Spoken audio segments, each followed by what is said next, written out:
अदब नाजरीन, मैं सनम एजाज, देख रहे हैं आप प्रोग्राम दिन भर सनम के साथ। और आपको बताएं ये प्रोग्राम आप तक पहुंचाने में हमारे साथ ताउन करें लज्जत मसाले। तो दिन भर के प्रोग्राम में आज जम्मू कश्मीर में कल इलेक्शन कमीशन दौरा कर रहा है। काफ़ी अहम दौरा ये माना जा रहा है, आने वाले इंतखाबात के हवाले से हतमी लाहेअमल इसी दौरे के दौरान तय भी हो सकता है। और हिंदुस्तान और चीन के ताल्लुकात और कशीदा ताल्लुकात के बीच में सबसे बड़ी फौजी सरगर्मियां हिंदुस्तान की तरफ से लद्दाख की लाइन ऑफ एक्चुअल कंट्रोल के पास होने जा रही है। बड़ी फौज के सरबराह इस पर पूरी नज़र रखेंगे। और इसके साथ साथ आपको बताते चले कि बांग्लादेश की सूरत हाल, तो इधर जम्मू कश्मीर में भी लीडरान के बयान, कुछ डिक्टेटर बता रहे, कुछ दीवार से लगाए जाने की बाल का रद्दअमल बता रहे हैं। ये सब कुछ दिन भर में रहेगा, लेकिन सबसे पहले शुरुआत लाइन ऑफ एक्चुअल कंट्रोल की।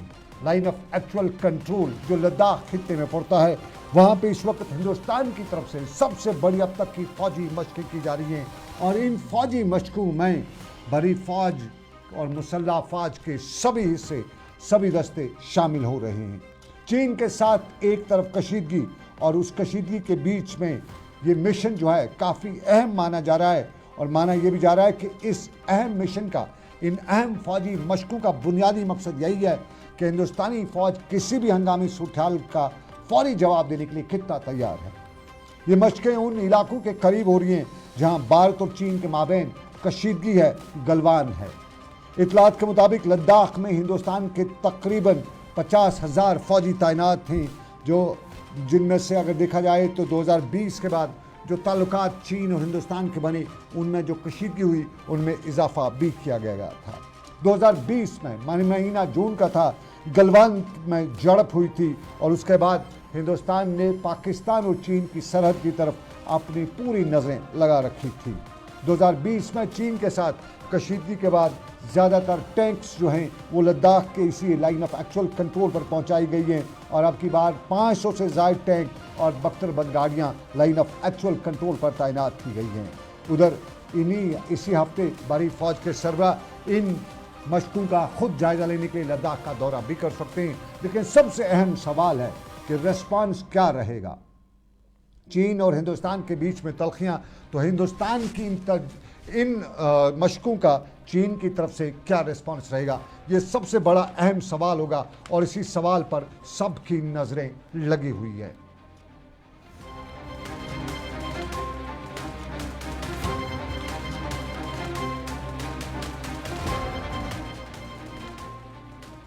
और नाज़रीन, लाइन ऑफ एक्चुअल कंट्रोल पर कशीदगी के बीच में फौजी मशक़ें, लेकिन लाइन ऑफ एक्चुअल कंट्रोल से बहुत दूर खित्ते जम्मू में बड़ी तादाद में जो फौजों को तैनात किया गया है, उसके बावजूद भी गोलीबारी की आवाज़ें सुनाई दे रही हैं। बसंतगढ़ उधमपुर का इलाका, ऊपरी इलाका, रामबन से मिलने वाला इलाका, और इसी इलाके में कल फौज और मिलिटेंट्स के दरमियान आमना सामना हुआ था, गोलियां चली थी। बताया जाता है कि उन्हीं गोलियां चलने के बाद ऑपरेशन को वसी पैमाने पर लाया गया। और आज जम्मू में पुलिस ने इस ऑपरेशन की जानकारी देते हुए बताया कि एक मिलिटेंट ग्रुप जो है वो इस इलाके में, उसकी पूरी तरह से प्रेजेंस पाई गई है और उसी की तलाश जारी है। और आज भी बड़े पैमाने पर इलाके में फोर्सेस को तैनात किया गया था।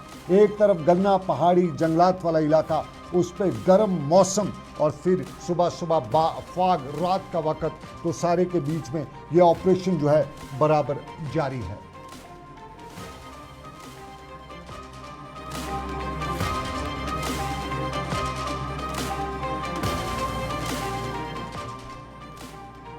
नाज़रीन, आपको बताते चले कल इलेक्शन कमीशन ऑफ इंडिया का दौरा जम्मू कश्मीर होने जा रहा है। काला सख्ती मिशन और जम्मू कश्मीर में कल पहुंचने के बाद यहाँ की जो पॉलिटिकल लीडरशिप है उनसे मुलाकात करेगा, यहाँ की जो एडमिनिस्ट्रेशन है, ब्यूरोक्रेसी है, उनसे मुलाकात करेगा। और इलेक्शन कमीशन का ये जम्मू कश्मीर का दौरा काफ़ी अहम भी माना जाता है।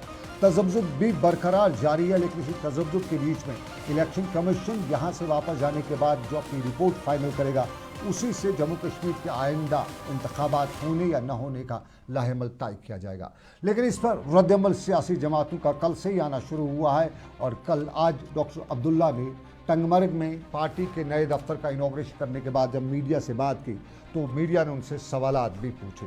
तो इन्हीं सवालात के पस मंज़र में फ़ारूक अब्दुल्ला ने बताया कि इलेक्शन कमीशन जो दौरा करके सरकार से बात करेगा, उसके बगैर तारीखों का ऐलान नहीं कर सकता है। उन्होंने कहा कि ये सब कुछ मोदी और अमित शाह के हाथ में। इलेक्शन कमीशन के हवाले से बताया कि कुछ नहीं है, वो जो मोदी चाहेगा, जो अमित शाह चाहेगा वही होगा। यानी सीधी तरह से उन्होंने बताया, खुले लफ्ज़ों में उन्होंने बताया कि इलेक्शन कमीशन जम्मू कश्मीर आ रहा है, यहाँ पे तो कार्रवाई होगी, उसके बाद रिपोर्ट जो है होम मिनिस्ट्री को होगी। होम मिनिस्ट्री अगर हरी झंडी दिखाता है तो तभी इलेक्शन होंगे। लेकिन इसी सब के बीच में मीडिया ने एक और सवाल भी पूछा, क्योंकि कांग्रेस का वफद कल दिल्ली में राहुल गांधी से मिल रहा है। तो आज पूछा गया फारूक अब्दुल्ला से कि क्या आप कोई इत्तेहाद कर रहे हैं, तो पूरा नकारते हुए फारूक अब्दुल्ला ने बताया कि अब अलायंस की कोई गुंजाइश नहीं है। लेकिन इलेक्शन कमीशन के दौरे पर अपना रद्दअमल देते हुए बताया कि हम वगैरह सब कुछ बातें तो करते रहेंगे, लेकिन मर्जी चलेगी अमित शाह और मोदी की। हो या ना हो, मगर इलेक्शन कमीशन आ रहा है, वो सबसे बात करेगा और फिर ये हुकूमत हिंदुस्तान के साथ बात करके तारीख मुकर्रर करेंगे। ये ख़ुद तारीख मुकर्रर नहीं कर सकते। आज सब कुछ जो है वो government of India, Modi ji और हमारे जो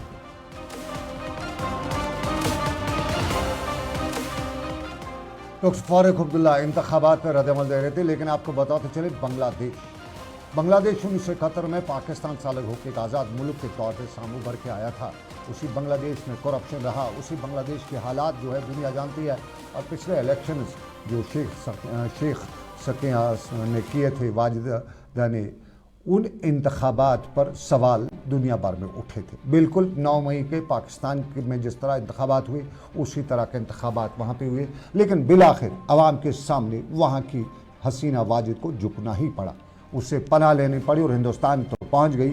लेकिन बांग्लादेश के हालात पे दुनिया भर में रद्दअमल जारी है। और बहुत से लोग ये भी अंदेशा लगा रहे, ये भी कहीं ना कहीं हिट दे रहे हैं कि इस तरह के जो रिवोल्ट्स होते हैं, इस तरह के जो हालात होते हैं, इनसे दुनिया में कई और ममालिक को, कई और लोगों को भी सीख मिलती है। और यही बात आज महबूबा मुफ्ती भी श्रीनगर में बता रही थी। और भारत को बांग्लादेश के हालात से सबक सीखने का मशवरा देते हुए महबूबा मुफ्ती ने अपने एक बयान में बताया कि जब दीवार के साथ नौजवान को लगाया जाता है तो रिपल्शन होता है, यही होता है। ये सीखना चाहिए, बांग्लादेश के हालात से सीखना चाहिए कि तानाशाही का ज़्यादा उम्र नहीं होती है। और अवाम मुखालिफ कवानीन लाने के बाद लोगों का सब्र का पैमाना लबरेज भी हो जाता है। सख्तियाँ और कश्मीर में पाबंदियाँ, महबूबा मुफ्ती ने इन अल्फाज का भी इस्तेमाल किया और बताया कि ये सब कुछ क्या हो रहा है और ये अवाम के हक़ में नहीं है।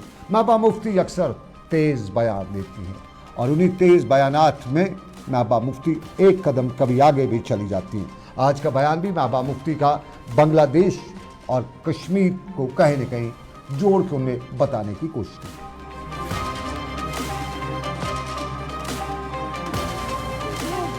बांग्लादेश में हो रहा है या हुआ है, उससे मुझे लगता है खासकर हम हमारे मुल्क को सबक सीखना चाहिए कि जब जिस मुल्क में जवानों की इतनी बड़ी तादाद हो और इतने हसास होता है, जवान बड़ा हसास होता है, उसको जब आप पुश टू द वॉल करते हो, जब उसको आप नाउमीद हर तरफ से करते हो, उसको तंग करते हो, एक तरफ से महंगाई का तूफान, दूसरी तरफ से अनएम्प्लॉयमेंट और तीसरी तरफ से ऐसे कुछ फैसले करते हो जिससे वो बेबस और लाचार महसूस करता है। पढ़ लिख के कब तक एक जवान अपने माँ बाप के सामने हाथ फैलाएगा, और वो उस माँ बाप के सामने जिसके ऊपर महंगाई का इतना बोझ पड़ा हुआ है कि उसकी कमर टूट गई है।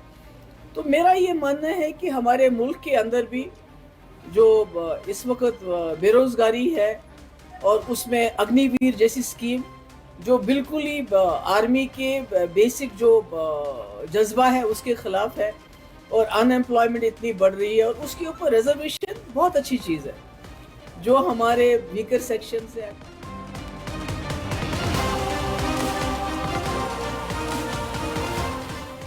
महबूबा मुफ्ती और रद्दअमल बांग्लादेश की सूरत-ए-हाल का मुवाजना कश्मीर से।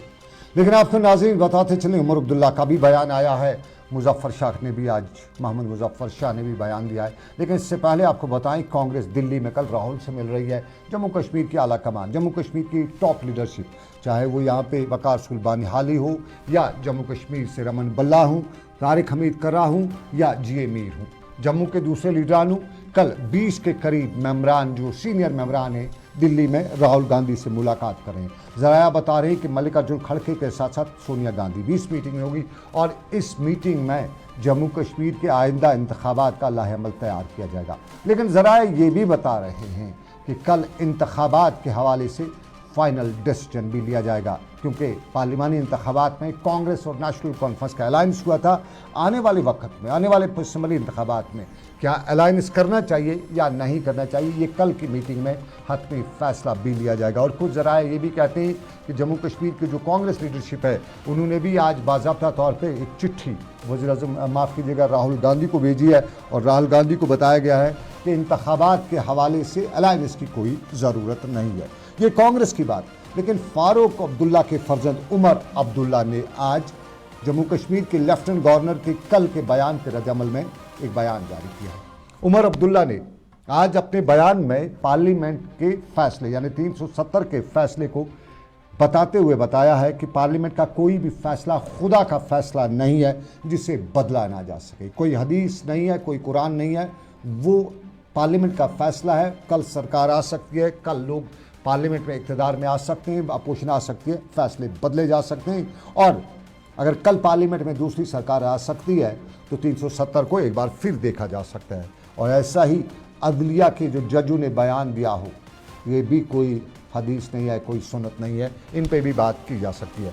दफ़ा 370 के साथ हवाले सुनने का उन्होंने ये भी बताया कि मौजूदा सरकार में दुनिया जानती है और नेशनल कॉन्फ्रेंस भी जानती है कि कुछ होगा नहीं, अलबत्ता स्टेटहुड दिया जाए तो फिलहाल बहुत सी चीज़ें बदली जा सकती हैं। आपको नाज़रीन ये बताते चले, जम्मू कश्मीर के लेफ्टिनेंट गवर्नर ने कल रेजोल्यूशन के हवाले से एक बयान दिया था। उसमें कहा था कि 370 जो है फिक्सड है, फाइनल है, सुप्रीम कोर्ट ने दिया है, पार्लियामेंट ने दिया है। तो इसके लिए उन्होंने जो जम्मू कश्मीर के लेफ्टिनेंट गवर्नर मनोज सिन्हा उन्होंने बयान दिया था, उसी पे उमर अब्दुल्ला ने आज रिएक्ट किया है। और इसी तरह का रिएक्ट जो है मुजफ्फर अहमद शाह ने किया है। मुजफ्फर अहमद शाह अवामी नेशनल कॉन्फ्रेंस के नायब सदर हैं और श्रीनगर में आज मीडिया से बात करते हुए मुजफ्फर अहमद शाह ने बताया कि जम्मू कश्मीर के लेफ्टिनेंट गवर्नर के बयानात जो हैं उनकी चेयर उनके स्टैट्स के मुवाफिक नहीं है।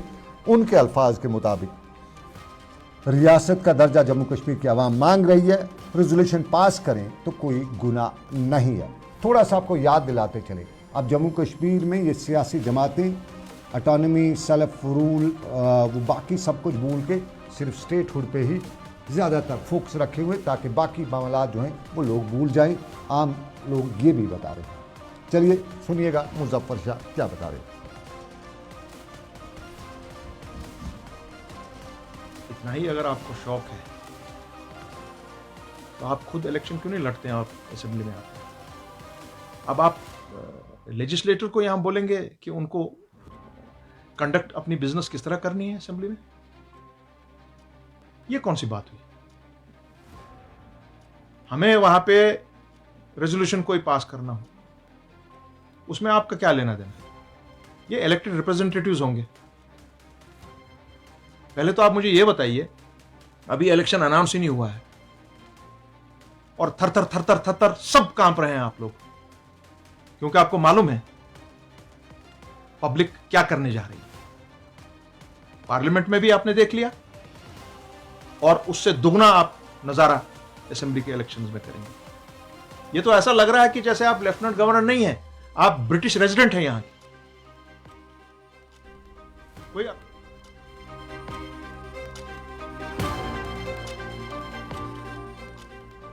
और नाज़रीन, अक्सर जम्मू कश्मीर में ब्यूरोक्रेसी पे बड़े सवाल उठते हैं, कहीं न कहीं पुलिस पर भी सवाल उठते हैं, मनमानियों की बातें होती हैं। और डोडा में मनमानियों की कहानी आज महकमे सेहत के मुलाजमीन बता रहे थे। CMO चीफ मेडिकल ऑफिसर, ये डिस्ट्रिक्ट का टॉप मोस्ट ऑफिसर होता है सेहत महकमे का। ये हाईली क्वालिफाइड होता है, MD, MRC, DOMS जो कुछ भी डिग्रियाँ होती हैं वो उसने की रखी होती हैं। हॉस्पिटल एडमिनिस्ट्रेशन में इसने डिग्री की होती है, अक्सर ऐसा ही होता है जो CMO अपॉइंट होता है। और CMO के अंडर करीबन 2 से 3 हज़ार लोग जो हैं एक डिस्ट्रिक्ट में, या उससे ज़्यादा से कम भी काम करते हैं। लेकिन जम्मू कश्मीर एक ऐसी रियासत है जहां पुलिस का सबसे छोटा आदमी भी CMO को उठा के बंद कर देता है।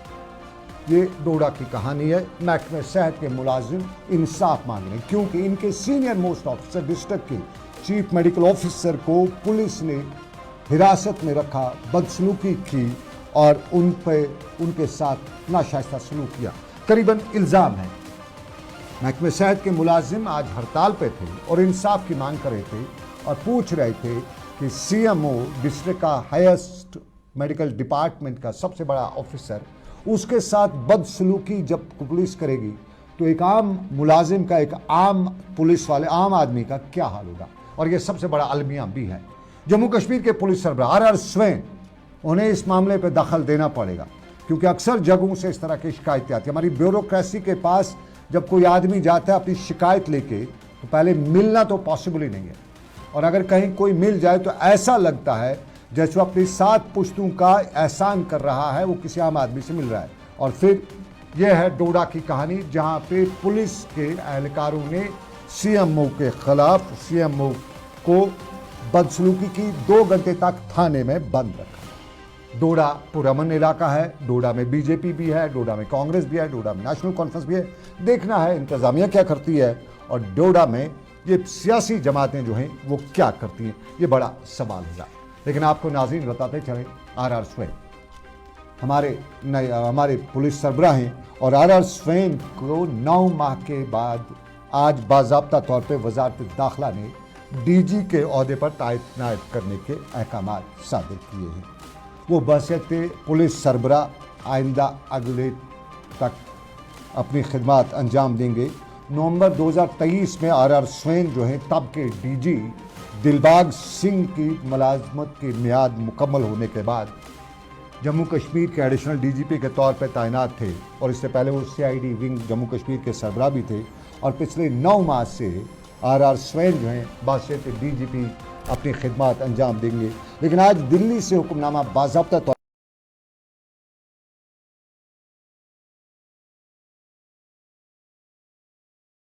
ओहदे पर तैनात किया गया।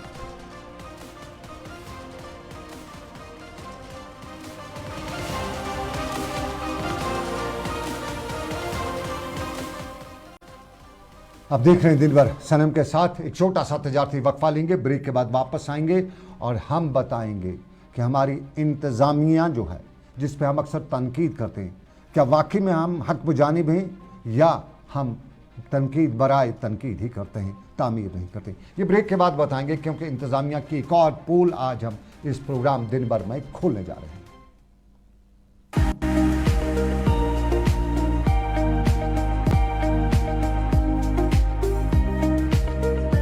ये ऑटो जो है शोर भी बिल्कुल नहीं है, पोल्यूशन भी कुछ नहीं है, आराम से वो लाइक अ कार सफर इसमें कर सकते हैं और कस्टमर के लिए भी फायदा है और जो ड्राइवर है उसके लिए भी बहुत फायदा है। बैटरी पे सस्ते रेट हम कम पान बैटरी पे स्पीड असल। जो ये जो इलेक्ट्रिक ऑटो है ये सवारियों के लिए बहुत इजी होता है, ये बेनिफिट, ये बरोबर कंफर्टेबल की वारंटी भी है कंपनी की तरफ से। जो खरीदना चाहे उनको कुछ नहीं है, सिंपल उनको हमारे पास आना है, उनके पास आधार कार्ड पैन कार्ड होना चाहिए। डाउन पेमेंट हमने बहुत कम रखा है, हम उनको फाइनेंस करेंगे, हम उनको पूरा करेंगे, हमारे लोग पूरी मदद करेंगे, उनको ज्यादा से ज्यादा बेरोजगारी दूर करेंगे। Authorised dealer Kashmir motors, Sangrama Sopore, head office Sonwar Srinagar.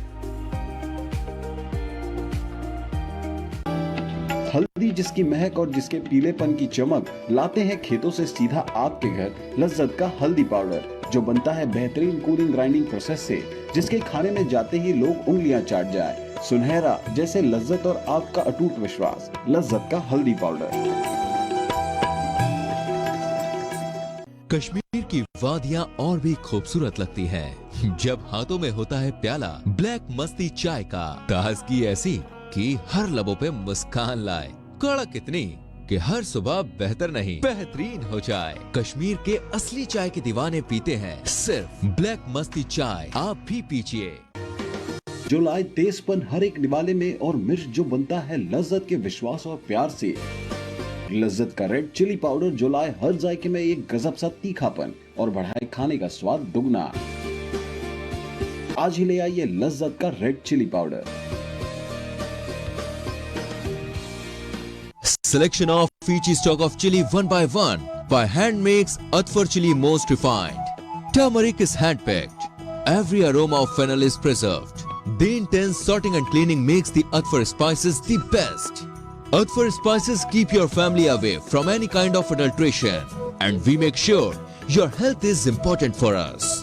Fill your kitchen with Atfar spices and keep your family in best health and taste.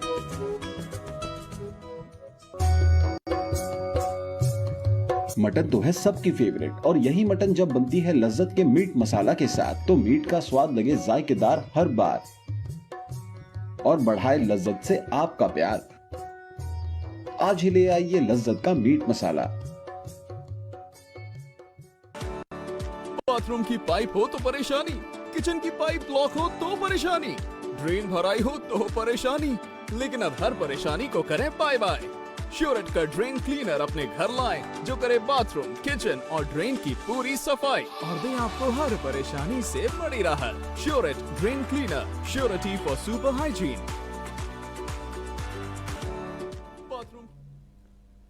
बहुत शुक्रिया। तजारती वक्फे के बाद देख रहे हैं आप दिन भर सनम के साथ लज्जत मसालों के ताउन से। और अब सवाल ट्रांसपेरेंसी का, अब सवाल अकाउंटेबिलिटी का। हमारी जम्मू कश्मीर की इंतजामिया ट्रांसपेरेंसी की बात करती है, कहती है करप्शन कम हुआ है, ख़त्म तो हो नहीं सकता, कम हुआ है। कहती है कि हर किसी से पूछा जाता है। तो ज़रा हम तस्वीर दिखाते हैं पहलगाम डेवलपमेंट अथॉरिटी के आँखों तले, नाक तले, कान तले क्या हो रहा है। ये पहलगाम में एक होटल बना हुआ है, बन नहीं रहा है, बना हुआ है। इससे ज़्यादा और क्या बन सकता है। इसको आज डिमोलिश किया जा रहा था। डिमोलिश करना किस लिए किया जा रहा था? गैर कानूनी है। तो अगर ये गैर कानूनी है तो यहाँ तक पहुँचते हुए पीडीए के किसी भी मुलाजिम की, किसी भी अफसर की नज़र नहीं गई। पहलगाम डेवलपमेंट अथॉरिटी जहाँ हर वीकेंड पे हमारी इंतज़ामिया जाती है, जहाँ हर वीकेंड पे अफसरान जाते हैं, और आज यहाँ पे पहलगाम डेवलपमेंट अथॉरिटी, वहाँ की लोकल एडमिनिस्ट्रेशन सब आप पहुँचे थे और दरवाज़ा तोड़ के अंदर घुसे। अंदर 4 मंजिला होटल को तोड़ फाड़ शुरू कर दी। अब यहाँ तक दीवार, ये इमारत बनी 4 मंजिला इमारत। तो इस 4 मंजिला इमारत को यहाँ तक बनते हुए क्या पहलगाम डेवलपमेंट अथॉरिटी ने नहीं देखा? क्या ये तब गैर कानूनी नहीं था जब इसको ज़मीन पे, ग्राउंड पे बेसमेंट दी गई, ग्राउंड से इसको प्लंथ दिए गए, ग्राउंड के बाद इसको स्लैब डाली गई, इसको दूसरी स्लैब डाली गई, और ये 24 घंटों में हुआ नहीं होगा, 24 दिनों में भी नहीं हुआ होगा, इसमें वक्त लगा होगा। तो तब से लेके अब तक जो काम होता रहा, क्या वो गैर कानूनी नहीं था? आज फाइनल पे ये गैर कानूनी हुआ। अब इसके पीछे की कहानी सिंपल है। पहलगाम में जिससे भी पूछो वो यही बता रहा है कि ये तब नज़र इसलिए नहीं आता था क्योंकि माया जाल का खेल चल रहा है, और आज इसलिए नज़र आ गया क्योंकि माया जाल है। जम्मू कश्मीर के लेफ्टिनेंट गवर्नर मनोज सिन्हा से आम लोग यही सवाल आज पूछ रहे थे और हमें बताया गया कि उनसे पूछा जाए कि अगर ये ट्रांसपेरेंसी है तो क्या आज ही ये गैर कानूनी हो गया? इससे पहले ये गैर कानूनी नहीं था। और जिन लोगों ने इसको यहाँ तक बनने दिया, ग्राउंड फ्लोर पे ही इसको नहीं रोका, उसके बारे में उनके खिलाफ क्या कार्रवाई होनी चाहिए? ये सबसे बड़ा सवाल है कि उन लोगों को जिनकी जिम्मेदारी है कि ऐसे गैर कानूनी स्ट्रक्चर्स खड़ा ना हो, उन्हें ये कैसे हुआ? पहलगाम डेवलपमेंट अथॉरिटी जो बोका से लेकर डोका सब के लिए कई कानून बनाती है। कोई कहते हैं कि वहाँ कोई कील भी नहीं ठोक सकता है बिना इजाज़त के। तो अगर ये है तो क्या है? ये सबसे बड़ा सवाल है। और जम्मू कश्मीर की इंतज़ामिया जो ये दावे करती है, अतुल डल्लू हमारे चीफ सेक्रेटरी हैं, उन तक ये बात पहुँचाना ज़रूरी है। शायद उन्हें इसका मालूम ना हो, और हो सकता है कि ये वीडियो उन तक पहुँचे, तो इस ज़रिए उन तक ये बात पहुँचाना चाहते हैं कि आखिर हो क्या रहा। करप्शन तो और कितना, इससे ज़्यादा अंधेर नगरी किसी और देश में हो ही नहीं सकती है। ये अंधेर नगरी की सबसे बड़ी और बुरी मिसाल है। चलिए तस्वीर का एक रुख, लेकिन तस्वीर का दूसरा रुख भी है, कुछ अच्छा भी हो रहा है, और अच्छा डल झील के किनारे पे हो रहा है। तस्वीर सारस मेले की, नेशनल रूरल लिवलीहुड मिशन जो देही तरक्की महकमे के अंडर आता है, एक बड़ा मेला लगा हुआ है। और ये मेला जो है डल झील के किनारे लगा हुआ है, और इसका आजीविका का तीसरा मिशन जो है, तीसरा एडिशन है, जीरो ज़बर 1 पार्क में जारी है। मुल्क भर से यहाँ पे आर्टिजन आए हैं, अपने अपने इलाके की तारीख, अपने अपने इलाके का हुनर यहाँ डिस्प्ले किया जा रहा है। ख़रीदारी की ख़रीदारी हो रही है, लेकिन कहीं न कहीं मेल मिलाप भी हो रहा है।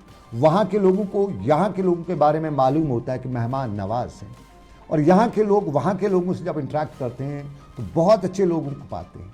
तो इस सारस मेले का पहला मुद्दा और मकसद यही है कि लोग आपस में मिल रहे हैं, जानते हैं एक दूसरे को, और कहीं खटास है, कहीं दूरियां है, वो कम होती है। और उसके साथ साथ यहाँ का ट्रेडर, यहाँ का हुनरमंद, यहाँ का कारीगर अपने अपने प्रोडक्ट्स को डिस्प्ले कर रहा है, और वहाँ का कारीगर, मुल्क की मुख्तलिफ रियासतों से कारीगर आके यह बता रहा है कि उनके इलाके में क्या है।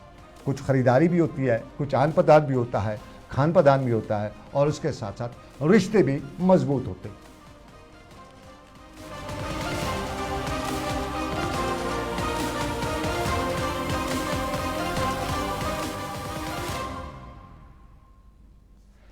और नाजरीन, बात रिश्तों की, तो करप्ट आदमी जहाँ का भी हो, जिस मज़हब से ताल्लुक़ रखता हो, बाज अक्सर नहीं आता है। आमतौर पे हमारे प्रोग्राम में आप सुनते रहते हैं, पटवारी को रिश्वत लेते हुए पकड़ लिया। हमारे पास अक्सर कश्मीर सूबे से ही खबरें आती हैं, लेकिन जम्मू का पटवारी भी दूध का दूल्हा नहीं है। CBI ने आज एक ट्रैप लगाया और उसमें पटवारी और उसके 2 बरादर, यानी 2 उसके जो जोड़ीदार थे, उनको रंगे हाथों गिरफ्तार किया है। और ये ख़ास मुक़द्दस जगह पे, कटरा, रियासी में हुआ। रियासी में पटवारी को रंगे हाथों रिश्वत लेते हुए पकड़ा गया है। और पटवारी ये रिश्वत क्यों ले रहा था, दुनिया जानती है। किसी की ज़मीन किसी के नाम करनी हो, पटवारी को पैसे दे दो, वो करके देगा। यकीन ना आए तो हमसे पूछेगा, हम बता सकते हैं। हम जानते हैं ऐसे बहुत से लोगों को जिन्होंने यतीमों की प्रॉपर्टीज़ पटवारियों ने एक हटा के दूसरी को दी है, अब बड़ा माल उसमें कमाया है, वो सब जानते हैं। लेकिन पटवारी चाहे कश्मीर का हो, चाहे जम्मू का हो, बेईमानी सब नहीं करते हैं, लेकिन लगभग 99% जो हैं करप्ट हैं, और करप्शन में इतने डूबे हुए, इतने गर्क हैं कि जहाँ सरकार आए रोज़ पकड़ती रहती है, फिर भी ये बास नहीं आते। और आज भी हमारे करप्ट पटवारी को पकड़ा गया। हमारे माशरे के 2 तारीख ताली हैं, एक ये मंशियात फरोश और एक करप्ट पटवारी रेवेन्यू डिपार्टमेंट, जहाँ अक्सर हमें शिकायतें आती हैं और अक्सर जम्मू में पकड़े नहीं जाते हैं, क्योंकि लोग कहते हैं अब किस मुसीबत में फंसे, फिर वहाँ जाना पड़ेगा, अदालतों में चक्कर लगेंगे। क्योंकि पटवारी को रिश्वत लेते हुए जब रंगे हाथों पकड़ा होता है, तो अगले हफ्ते वो गिरदावर बन के वापस जेल 5-6 दिन जाता है। CBI फिर या ACB उसको बाज़ाब्ता तौर पे कार्रवाई करती है। वो अपना वकीलों को साथ मिल के, क्योंकि बड़ा पैसा कमाया होता है, तो अच्छी खासी वकीलों को दे के वो अपनी बेल करा लेता है, तो दोबारा उसकी पोस्टिंग हो जाती है। कहीं कहीं अगर पटवारी हो तो गिरदावर बन जाता है, अगर कहीं गिरदावर हो तो नायब तहसीलदार बन जाता है। तो ये सब चीज़ें जो है चलती रहती है। फिर आदमी कहता है कि दोबारा जाना है, कल मुझे बड़ी मुसीबत आएगी। तो ये मुसीबत जो हमारा रेवेन्यू डिपार्टमेंट है, ये अभी तक नहीं सुधरा है। और उम्मीद है कि ये पटवारियों के साथ जो लोग जुड़े हैं, इनमें 99% मैं कहता हूँ कि इस तरह के, लेकिन कुछ लोग अच्छे भी हैं, बहुत अच्छे, बहुत ईमानदार हैं। और बहुत से पटवारी को मैं जानता हूँ कि वो घर का खाना, चाय घर की, बिना मतलब के किसी से कोई भी मतलब की बात नहीं करते, न पैसा लेते हैं। लेकिन अक्सर तादाद इनकी ज़्यादा से ज़्यादा वो जो है वो पटवारियों की करप्ट है। तो पटवारी करप्ट कश्मीर का हो, पटवारी जम्मू का हो, करप्शन की याद पटवारी का नाम याद आते ही, पटवारी जहन में आते ही करप्शन जहन में आ जाता है। तो पटवारी को CBI ने रियासी में भी पकड़ा है, 2 प्रॉपर्टी डीलर समेत। तो नाज़रीन, ये था हमारा आज का दिन भर सनम के साथ। आज के दिन भर से बस इतना ही। इस उम्मीद के साथ आपसे लेंगे इजाज़त कि रब कायनात की मर्ज़ी, फिर करेंगे आपसे मुलाकात। आप रखिए अपना ख्याल। अल्लाह हाफ़िज़।